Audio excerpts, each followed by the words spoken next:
Welcome to the Tiger Sculpture Project, work in progress, adding the fibre. Hello. Right, as promised, I would come back after last time making the armature. It's basically quite a long part of the process, which is adding the fibre, as in many hours. I found out, because of preparing for these presentations, that basically I do stretches of about 2.5 hours where I'm adding the fibre, and then I go on to something else to give it a rest. So the first little video I'm going to show you isn't 2.5 hours. You'll be relieved to know I've actually sped it up to about 3 minutes, and I will talk through it as well. But that was the first part, and then I've also done 2 more sessions of about 2.5 hours each to get it where it is now, which we'll talk about at the end.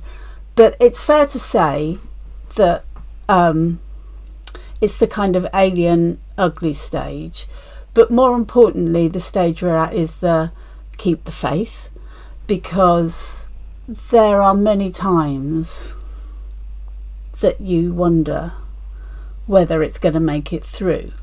And there are lots of tools to use for this, which is why we keep referring to videos and photos of the particular animal, because it helps you to look at what is it that you think is wrong, and also the things that I do to help me through that stage.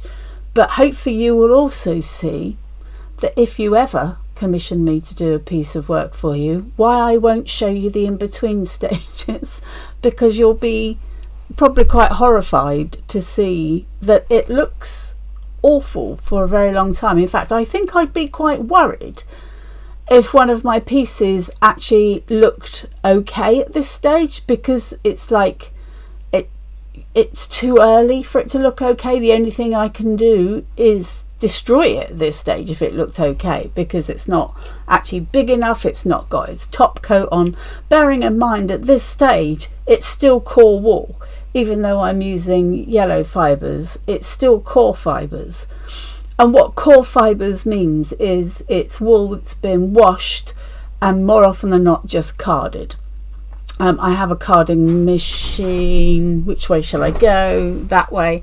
I have a carding machine, and in fact in the video I use it a little bit on the yellow fibres, because it basically tangles fibres up but in a uniform way, so that I can actually stretch it and wrap it round wire, unlike combing, which is a completely different thing. And in fact I'm going to do a live this week where I'm going to talk about the different tools and things like carding machines and combing and things like that, and the differences. So that's just another lot of tools really with regards to the fibres we use. Anyway, I will play the video. Let me get us across to the video, and I will play and show you that this is where we took it from the bare armature, and basically the wrapping of the wire, and the very first layer is just literally so to attach. Sometimes I wrap pipe cleaners around, but quite often when you've twisted the wire, this especially substantial wire like I've used here, the twist is big enough to actually catch the fibres so that it doesn't twist around the wire. It just needs to be secure against the wire. And then I decided that I'd use this, the yellow core wool, so I've used my carding machines to card some more, because it was a bit clumpy basically, and I couldn't get even. And when I'm wrapping the fibres around the armature, I absolutely need to have it so that it's fairly even, so that I can know the outcome as I'm wrapping it around. Because, you know, at the moment it's a stick insect, isn't it? Basically I'm just wrapping it around until I've got to this stage where I'm now starting to build shoulders and things. So I'm becoming a bit more aware of the fact of, not muscles necessarily, but the bulk of shoulders and hind quarters, and then trying to build up the body a little bit, and the head, where I'm just really just I mean, I'm really not giving much attention to shape. It really is just adding some fibres. Tops of the legs, not bottoms of the legs, because it's the tops of the legs. Very much like the cats, you know, if you look at your domestic cats, the tops of the legs are muscular, but also there's like a skin which comes across them all, and when their legs bend, it's almost like underneath this cloth. Let's call it that. But it's just deciding how to articulate that, but also bearing in mind, I know I'm not going to have it as a standing sculpture. He's actually going to be crouching and bending to drink water.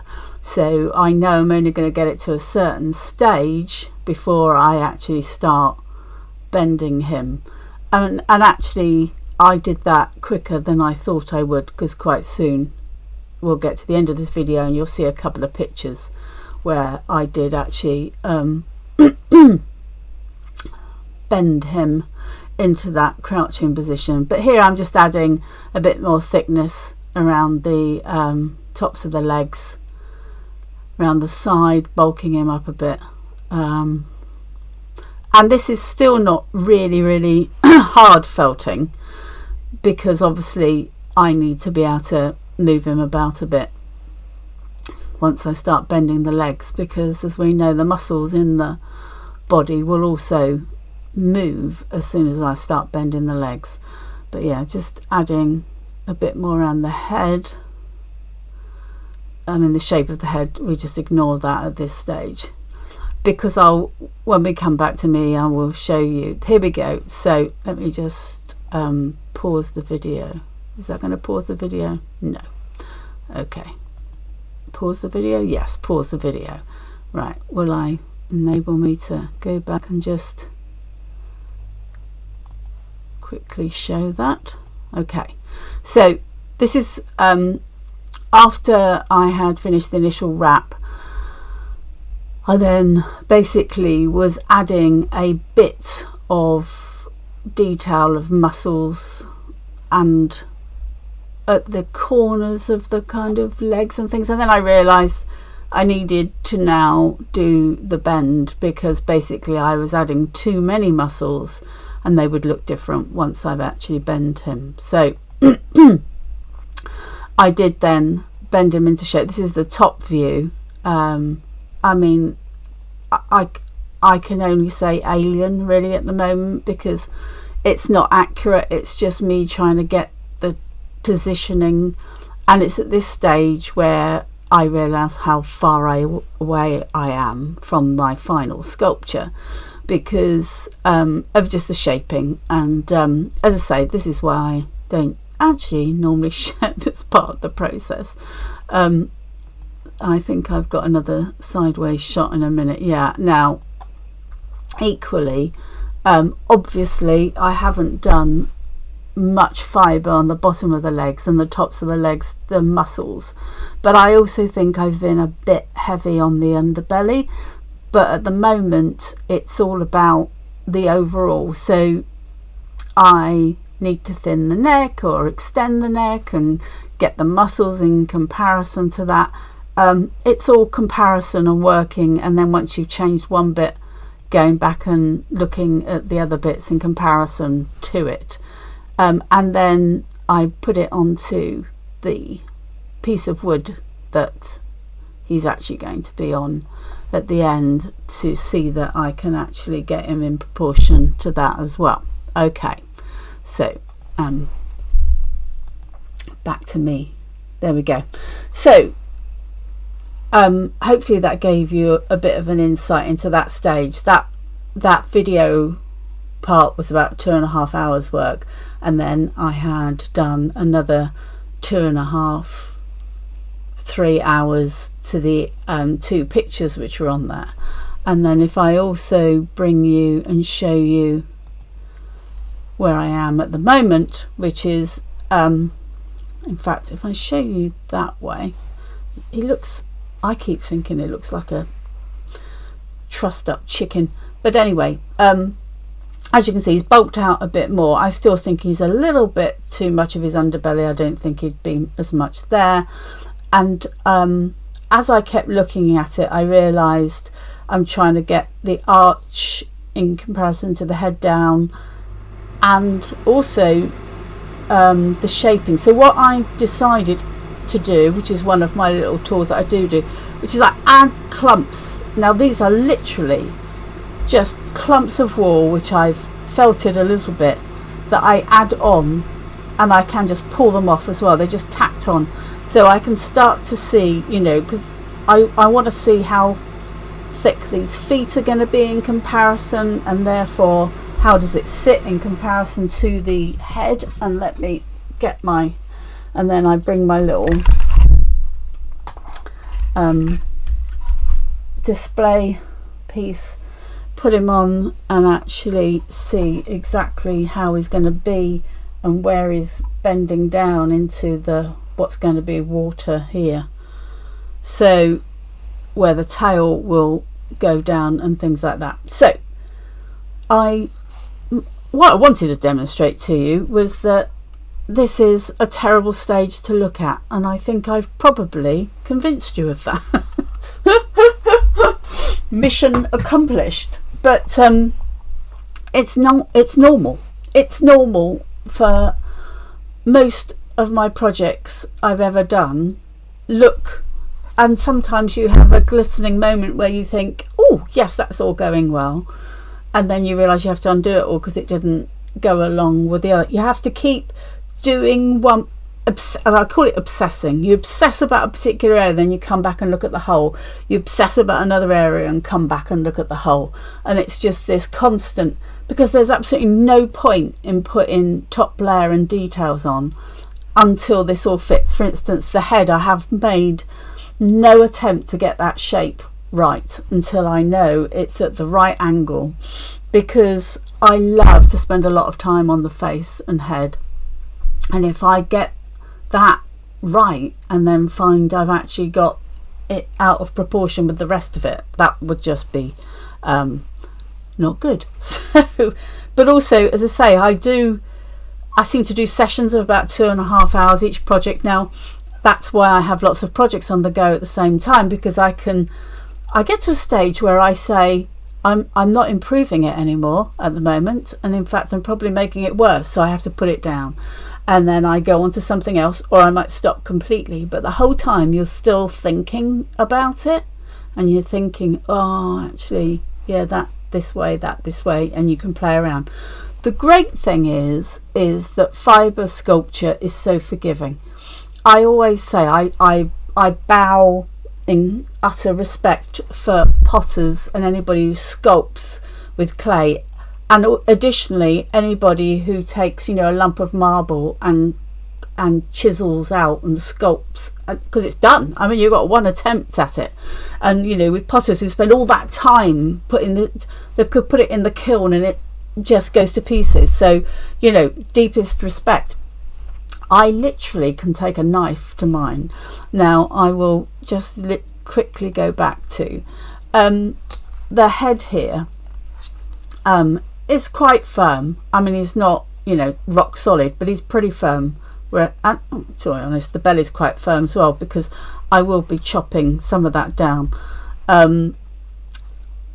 But when I say chopping some of that down, I do literally use a knife, because I'm not going to do this live and chop it in pieces, because that would be just traumatic for me. I don't know, it would be for you. but quite literally, because it's hard, I could just chop into that and I could slice pieces off, because it actually, it's like carving. Now obviously I only use that particular technique to take something off. Occasionally, if I was trying to define a muscle and I just couldn't get it by adding, I might put a line down with a knife, but then I would still need to add some fibre to actually soften that off. But bearing in mind, this all has to happen before you start putting the top coat on. You need to have got it right by the time you put that top coat on, because, well, there is going back. Obviously you can go back and take the whole thing off if you want to, but you've done an awful lot of work that you're undoing if you get to that stage. So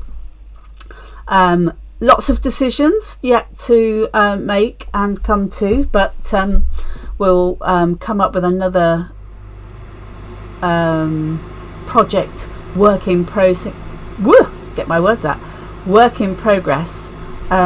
which will be next Monday, but I am still going to go live tomorrow, Tuesday, and show you some of the tools that I use within my projects. So it's not just about using the needle, and traditionally the word stabbing has been used to describe the action of the needle into the wool, or I can't remember if it's in America or somewhere else where they call it poking. Anyway, some people call it poking, some people call it stabbing. To me, it is the wrong word, and other people suggest to me it just gives quite a violent act. And other needle felters, when they say to me they break needles or why are they struggling with a particular thing, I think that word stabbing doesn't help. So I think it's more of a tap. I think I'd tap because of the needle, you only use that. I mean, it's called a needle, it's nothing like a normal needle, it's got these little notches in, but the little notches are up to them. The little notches are only that, you know, like the first where my fingernail is, it's there. The rest of this doesn't, it's pointless. So people often stab right the way through their piece to their mat. Well, I mean, the furthest you should be stabbing is into the center of the piece. But if, like me, you've wrapped layers as you go, you should only be adding each layer on to the next layer. And if I've done something really soft before and I've then decided to harden it up, I would actually press it down with my finger and then tap it with my needle, which would then, that tapping action would manipulate the fibres as needed. So stabbing, yeah, not so much. I know tapping might sound really light, but that's enough. And I think if you think of it as a tap, it's probably a more accurate action.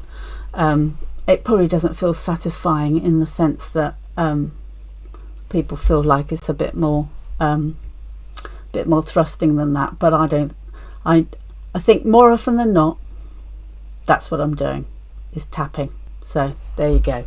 Was there anything else on my list that I needed to say? Adding fibres, chunks, forgiving. No, I think I've said everything. Brilliant. Okay, that's this stage done. As I say, my job has been done here. If I've explained to you that this is indeed the ugly stage, which you probably never want to see again. Next time I'm hoping it might be prettier, but I can't guarantee it. So I will see you next time.